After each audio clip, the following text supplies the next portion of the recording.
데일 카네기 인간관계론 1장 인간의 본성 1. 비판은 아무런 효과가 없다. 비판은 쓸데없는 짓이다. 상대방은 자기 자신을 보호하기 위해 바로 방어태세를 갖추고 자신을 정당화하려고 애쓸 것이다. 비판은 가장 위험한 습관이다. 그것은 상대방의 자존심에 상처를 입히고 상처는 반항심으로 이어지기 때문이다. 어느 살인자의 소망 1931년 5월 7일 뉴욕에서 일명 쌍권총 크로울리라 불리는 전대미문의 살인범 검거 작전이 벌어졌다. 오랜 추적 끝에 경찰은 그가 웨스트엔드가에 있는 애인의 아파트에 은둔하고 있다는 정보를 입수했던 것이다. 150여 명의 경찰들이 크로울리가 숨어있는 아파트를 물샐 틈 없이 포위하고 이 흉악한 살인범을 집 밖으로 끌어내기 위해 아파트 안으로 체류가스를 쏘아 넣었다. 크로울리는 두꺼운 소파 뒤에 숨어서 미친 듯이 총질을 해댔다. 1시간 동안에 걸친 총성으로 아수라장이 된 웨스트엔드 고급 주택가에는 어느덧 수천 명의 구경꾼들이 몰려들었다. 아마 그들은 영화가 아닌 실제 상황으로 그렇게 치열한 총격전을 본 적이 없었을 것이다. 마침내 크로울리가 체포되자 당시 경찰국장이었던 멀루니는 크로울리는 뉴욕 역사상 가장 악질적인 흉악범으로 사형을 받게 될 것이라고 발표했다. 그렇다면 크로울리는 자신을 어떻게 생각했을까? 다행히도 그의 생각을 들여다볼 수 있는 단서가 남아있었다. 그 필사적인 난전 속에서도 그는 관계자 여러분 앞으로 편지를 썼던 것이다. 피로 물든 편지에는 이런 내용이 있었다. 비록 지칠 대로 지쳤지만 내 가슴 속에는 그 누구도 해치고 싶지 않은 따뜻한 소망이 있다. 결국 크로울리는 전기의자에서 사형에 처해졌다. 그가 사형장에 들어설 때 무슨 말을 했을 것 같은가? 자신의 죄를 반성했을까? 아니다. 그는 난 그저 정당방위를 했을 뿐이요 라고 소리쳤다. 쌍권총 크로울리는 마지막 순간까지도 죄책감을 갖거나 반성을 하지 않았다. 크로울리처럼 악마 같은 인간조차도 절대로 자신을 나쁘다고 생각하지 않는다. 이런 사고를 가진 범죄자는 얼마든지 있다. 하물며 우리 같은 보통 사람들이야 말할 것도 없다. 그러니 죄에 대한 체벌과 질책을 달게 받을 리도 없지 않은가. 이것이 바로 만고불면의 인간 본성이다. 어리석은 편지. 젊은 시절 나는 당대 미국 문단에서 최고의 명성을 떨치던 리처드 하딩 데이비스에게 어리석기 짝이 없는 편지를 보낸 적이 있었다.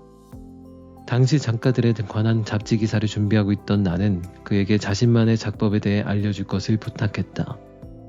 이때 나를 무척이나 바쁘고 중요한 인물로 보이게 하려는 욕심에 구술했으나 다시 읽어보지는 못했음 이라는 문구를 편지 말미에 덧붙여 넣었다. 이렇게 하면 대작가 데이비스의 주목을 끌 수 있으리라 여기면서. 하지만 데이비스는 답신을 주기는커녕 오히려 내 편지를 그대로 되돌려 보냈다. 편지 말미에 이렇게 몇 글자 휘갈겨 써놓은 채 말이다. 이런 무례한 행동은 이쯤에서 그만하시게. 내 허풍스러운 태도는 분명 조롱당할 만했지만 나도 인간인지라 그에 대한 원망을 감출 수가 없었다. 이후 10년이 지난 뒤 데이비스의 사망 소식을 듣고서도 좀처럼 마음이 풀어지지 않았다. 인정하기 부끄럽지만 난 그의 비판에 깊은 상처를 받았던 것이다. 뛰어난 외교적 수완으로 명성이 높았던 프랭클린은 그 비결이 누구에게도 나쁜 점은 얘기하지 않는 것이라고 밝혔다. 그렇다. 사람들에게 미움을 사고 싶다면 신랄한 언조로 비판만을 늘어놓으면 된다. 하지만 인생의 성공은 결코 없으리라. 비난의 대가. 링컨이 일리노이주 스프링필드에서 변호사로 활동할 무렵이었다. 그는 종종 신문 지면을 빌려 상대방을 공개적으로 비판하곤 했는데 한 번은 도가 지나쳐 큰 말썽이 빚어진 적이 있었다. 1842년 가을, 링컨은 오만하고 호전적이었던 아일랜드계 정치가 제임스 쉴즈를 조롱하는 익명투고를 했다. 스프링필드 저널에 실린 그 사설은 쉴즈를 일개 웃음거리로 전락시켰다. 사람들은 쉴즈를 비웃었고 예민한 성격의 쉴즈는 도저히 분노를 사귈 수가 없었다. 익명의 투고자가 링컨이란 것을 알아낸 쉴즈는 마침내 링컨에게 죽음의 결투를 신청했다. 링컨은 결투까지 하고 싶지는 않았지만 그렇다고 사과할 마음도 없었으므로 하는 수 없이 도전을 받아들여야 했다. 무기는 각자가 고를 수 있었기에 파리긴 링컨은 기병대의 장검을 선택했다.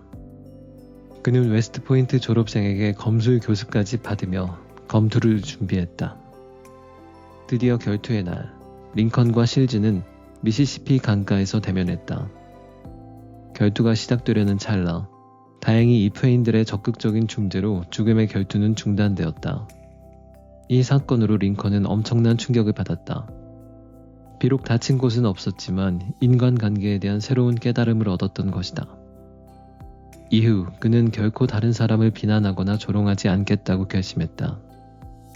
그리고 실제로 그 어떤 일이 있어도 절대 상대를 비난하는 법이 없었다. 위의 에피소드는 진검끼리의 결투라기보다는 인간 내면의 결투였다고 볼 수 있다. 혹 누군가를 비판하고 싶은 생각이 들거든 $5짜리 지폐를 꺼내어 링컨의 조상화를 들여다보라. 그리고 만약 링컨이었다면 이 상황을 어떻게 처리했을지 물어라.